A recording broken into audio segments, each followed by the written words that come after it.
Channel, this is Meenu Thakur. आज इस session में हम इकोनॉमी बेस्ड क्वेश्चंस करेंगे। आई होप, उम्मीद कर रही हूँ पढ़ाई अच्छी चल रही होगी।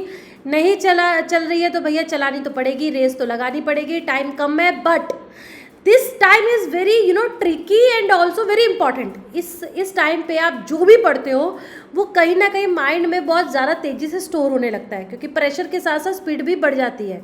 ठीक है, आप सोच रहे होंगे मैम उल्टा कह रही है, नहीं ऐसा है, सच्चाई है ये। एज पर द रिसर्च कि आपकी स्पीड, मेंटल की जो मेमोरी है वो तेज हो जाती है स्ट्रेस से। वो आप पे डिपेंड करता है कि आप उसको कितना ओवर बर्डन लेके चल रहे हैं। ठीक है जी, चलिए तो इकोनॉमी बेस्ड क्वेश्चन जो कि करंट अफेयर्स पे रिलेटेड है, जो करंट अफेयर्स में चल रहा था, जो टॉपिक्स आपके एक हफ्ते में, उस पे आपके ये क्वेश्चंस हैं। चलिए अब ये क्वेश्चन आता है आपका DSR यानी कि डायरेक्ट सीडिंग ऑफ राइस।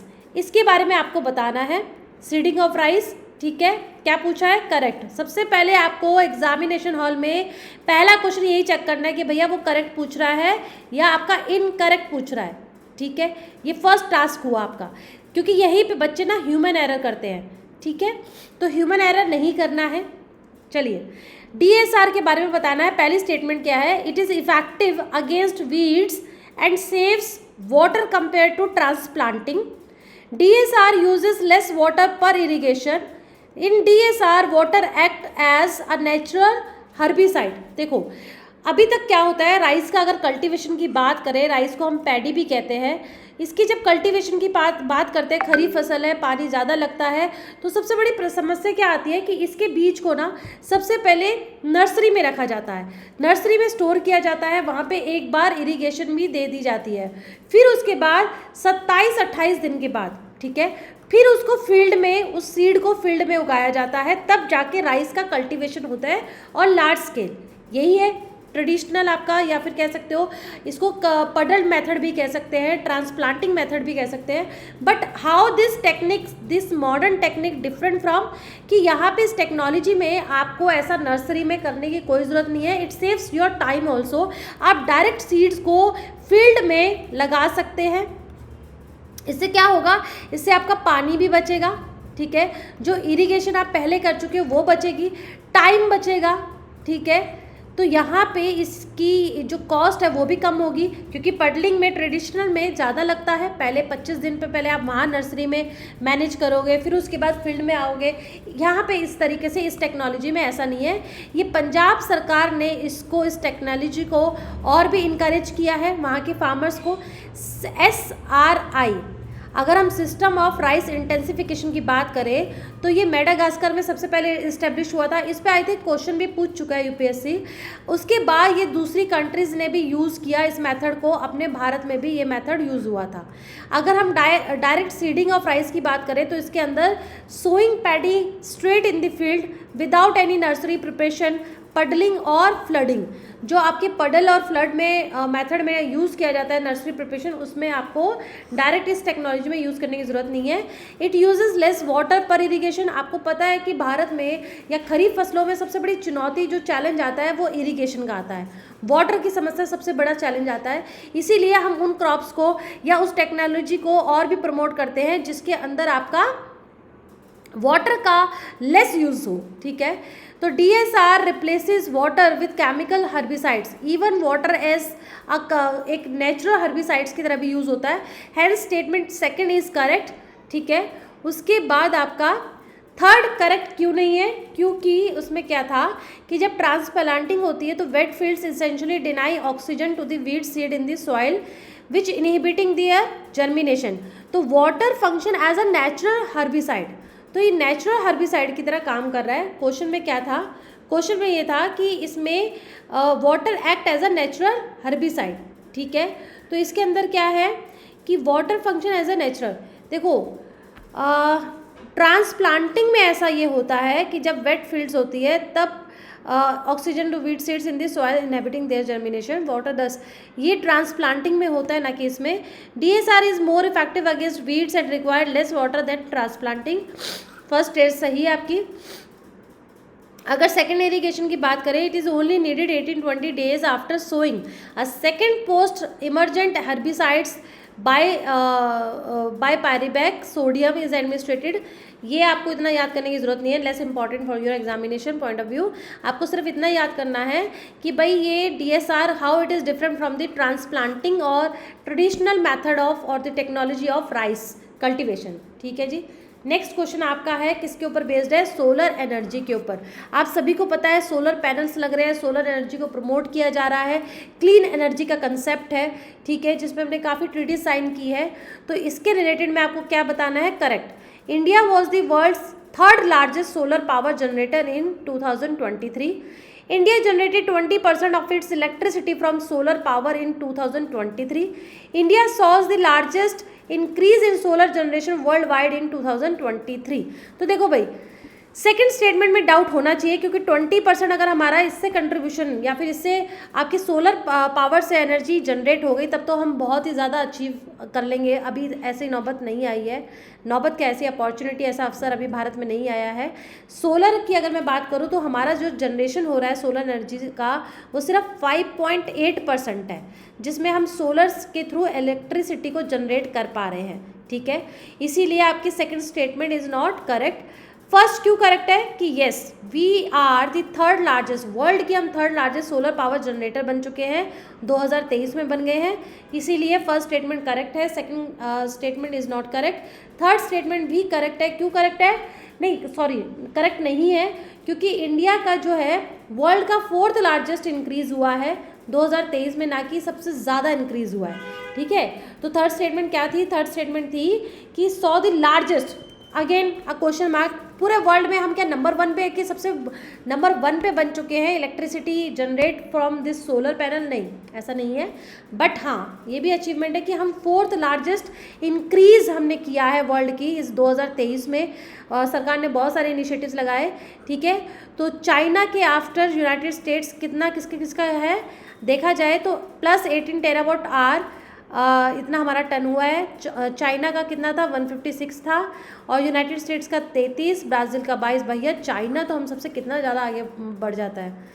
चलिए खैर, सोलर का कंट्रीब्यूशन अगर हम देखें भारत के अंदर तो वो बड़ा है 0.5% से लेकर 5.8% इन 2023।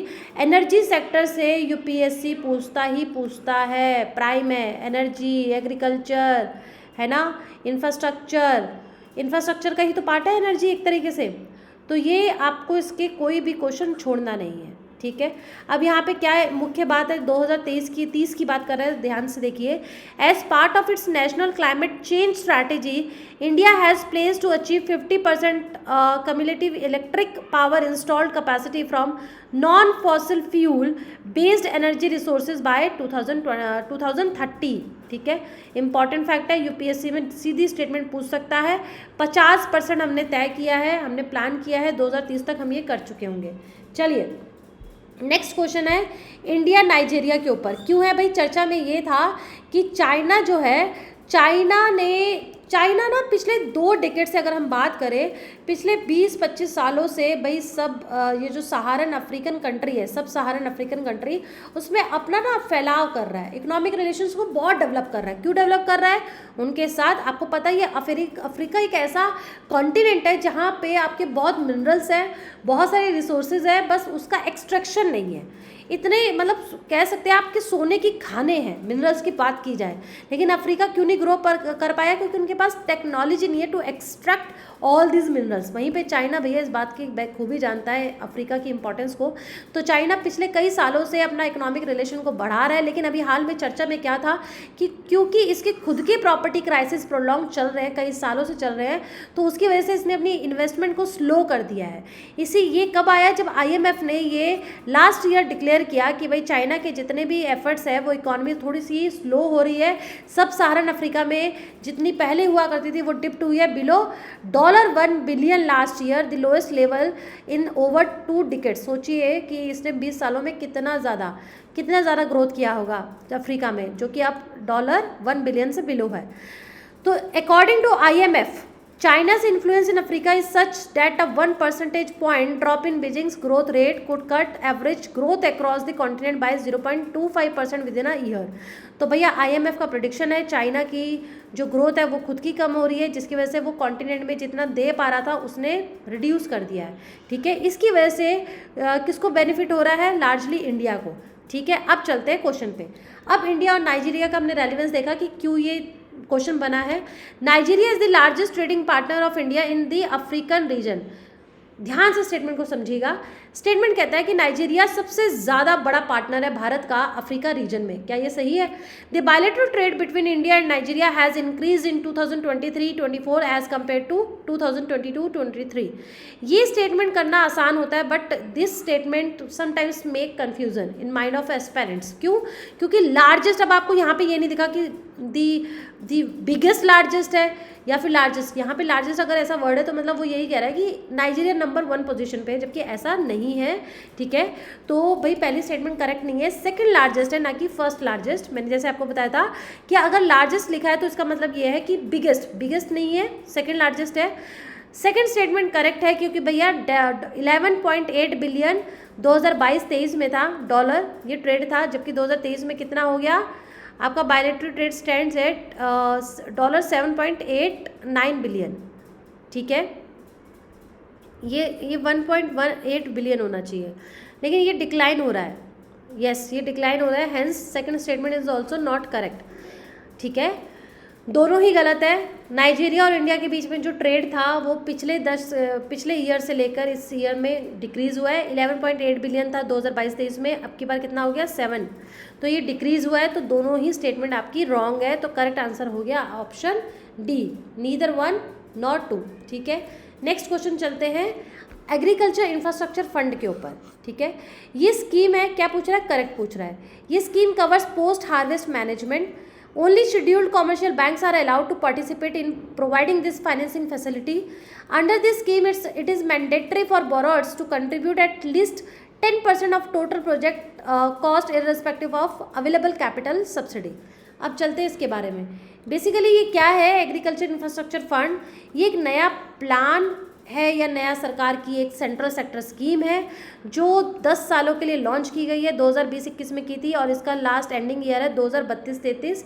ये स्कीम क्या प्रोवाइड करेगी? मीडियम लॉन्ग डेट फाइनेंस करेगी, फैसिलिटी देगी for investment in viable project for post harvest management infrastructure and community farming assets through interest subvention and financially support. इसलिए फर्स्ट स्टेटमेंट करेक्ट है। ये पोस्ट हार्वेस्ट मैनेजमेंट इंफ्रास्ट्रक्चर एक scheme है सरकार की तरफ से। This fund is also use to provide loans at concessional rates to FPOs and other entrepreneurs through primary agriculture credit societies. तो देखो यहाँ पे क्या है कि आपका ये फंड है, ठीक है। ये फंड सरकार एलोकेट करेगी, गवर्नमेंट एलोकेट करेगी इंस्टीट्यूशंस को, वो इंस्टीट्यूशंस फाइनेंस करेगी, वो इंस्टीट्यूशंस सीधा किसानों को देंगे, ऐसा है, ठीक है। तो ये फंड किस किस चीज़ के लिए यूज़ हो रहा है? पोस्ट हार्वेस्ट के लिए यूज़ हो रहा है। लोन भी दिया जा सकता है, एज अ लोन भी ये काम कर सकता है ये फंड किसानों के लिए, ठीक है, through primary credit society. NABARD stairs this initiative in association with the ministry of agriculture and farmers welfare, ठीक है। तो अब इसमें सभी शेड्यूल्ड कमर्शियल बैंक्स इंक्लूड है, बट इसके अलावा आपकी नॉन बैंकिंग NBFC भी है, नॉन बैंकिंग फाइनेंस कंपनीज भी हैं, NABARD भी है, तो ये सभी पार्टिसिपेट करेंगे। इसलिए second statement is not correct, क्योंकि सेकंड में क्या था? ओनली शेड्यूल्ड कमर्शियल बैंक्स, ऐसा नहीं है, नॉन बैंकिंग NBFC भी इसके अंदर इंक्लूड है। Under this schemes it is mandatory for borrowers to contribute at least 10% of total project cost irrespective of available capital subsidy. तो भैया मैंडेटरी है, बोरोअर्स को कंट्रीब्यूट करेंगे ही करेंगे, तो आपकी स्टेटमेंट थर्ड इज करेक्ट, ठीक है। नेक्स्ट क्वेश्चन है RBI का डिजिटल पेमेंट इंडेक्स, ठीक है। RBI का ये डिजिटल पेमेंट इंडेक्स है जो जारी होता है। अब इसके बारे में संदर्भ में आपको करेक्ट स्टेटमेंट बतानी है, कौन कौन सी करेक्ट है। The index was first published in the year 2018। The base year for the index is fixed as 2016. The index was launched to capture the extent of digitization of payment across the country, ठीक है। तो चलिए इसके बारे में देखते हैं। ये RBI ने पब्लिश किया था डिजिटल पेमेंट इंडेक्स 2021 में। इसलिए statement first is not correct, ठीक है। क्या थी फर्स्ट स्टेटमेंट कि 2018 में, नहीं 2021 में आया था ये, ठीक है। बेस ईयर 2018 है ना कि 2016, इसलिए second statement is also not correct. Third statement में है yes India was launch to capture the extent of digitalization of payment across the country, कितना हम डिजिटल पेमेंट जो मोड है वो यूज़ कर रहे हैं पेमेंट करने का, जैसे भीम यूपीआई है, आपका पेटीएम है, सारे डिजिटल जितने भी मेथड्स हैं, जितने भी सोर्सेज है, उन सबको मोड को हम कितना यूज़ कर पा रहे हैं पूरे देश में, ये आरबीआई ने इस इंडेक्स के थ्रू जाना, ठीक है, एनालाइज किया, इसलिए third statement is correct. The index for September 2023 stands at 418.77 as against 395.57 for March 2023. Yes, हम बड़े हैं, which was announced on July 27, 2023. अब ये जो RBI का DPI index है, it has increased all across all parameters and was driven particularly by growth in payment enablers, payment performance and consumer centricity across the country over the period, इसलिए option A is the correct answer, ठीक है। So with this I am concluding my current affair economy based session here only. If you like this comment, this video, please share and subscribe my channel. Thank you.